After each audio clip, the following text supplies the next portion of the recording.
The Canterbury Tales is a collection of 24 stories that runs to over 17,000 lines written in Middle English by Geoffrey Chaucer between 1387 and 1400. The tales are presented as part of a storytelling contest by a group of pilgrims as they travel together from London to Canterbury to visit the shrine of St. Thomas Becket at Canterbury Cathedral. The pilgrims are narrator Chaucer himself, host Harry Bailey, knight and his son Squire, yeoman Prioress, second nun, three priests, monk, friar, merchant, clerk, man of law, franklin, guildsman, cook, shipman, physician, wife of Bath, parson, plowman, manciple, reeve, miller, summoner, pardoner.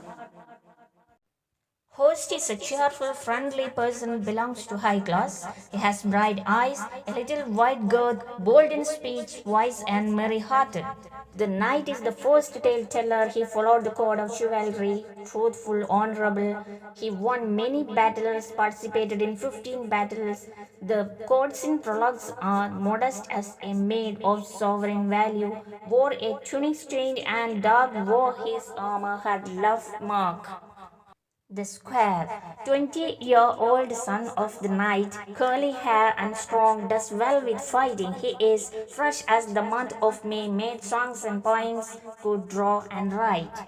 The yeoman, servant to the knight and squire, in charge of the knight's woodlands, carries a bow, a shield, a sword, and a knife.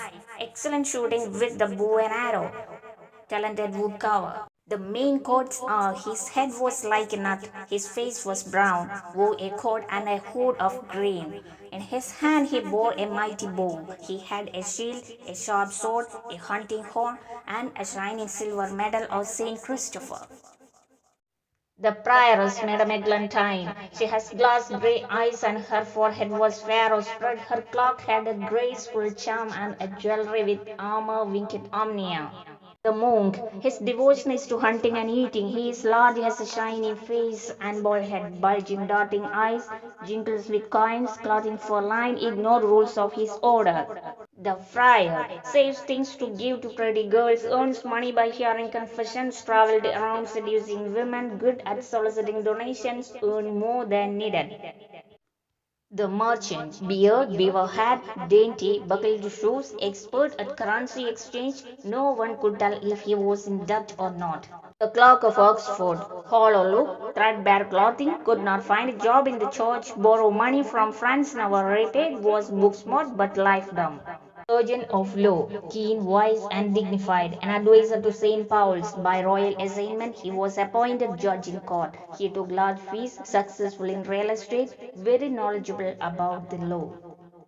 Franklin. Franklin means freeman, wealthy landowner but not of noble birth. White beard and red faced, Epicurus' son.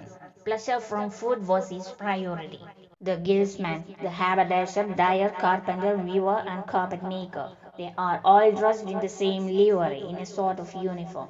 They do not hesitate to show their wealth. Their daggers, belts, and other equipments are made of the finest materials and decorated with silver. The cook, Roger of Ware. Ware is a town north of London, hired to prepare the meals for 5 guildsmen. Good cook, could distinguish London ale by flavor. He has a bad sore on his leg. A shipman, a huge man, uncouth, a master of vessel, and he knew all the ports. Not ride well, like a fish out of water, as sat on his horse. Wears a woolen knee-length gown and a dagger on a lanyard. The doctor, physician, knows about astronomy and nature along with medicine, not very religious. Made a lot of money during the past plague, but hadn't spent much of it. Sometimes prescribes gold as a cure for illness. His clothes were blue and scarlet. The wife of Bud Allison, somewhat deaf, gap teeth, and large hips, tight red clothing, skilled at weaving, traveled Jerusalem 3 times, married 5 times, liked to laugh and chat with company. The parson, a poor virtuous man, holy-minded, he was patient and religious shepherd, he served the poor. The ploughman, the parson's brother, he was riding a mare with a loose jacket, honest and virtuous. The miller, a great stout fellow with red beard, a wart on the end of the nose, 224 pounds weight. He hated the reeve. He has a blue hood and white coat, sword and buckler at his side. Manciple, an illiterate pilgrim, buyer of food for the 30 knights of the Inner Temple, one of the court in London, go to market early to get best values, lived debt-free on what he saved. The Reeve, a slender, choleric man, very close-shaved, long and lean, estate manager, he understood farming and livestock, a grey horse named Scott, an overcoat of blue.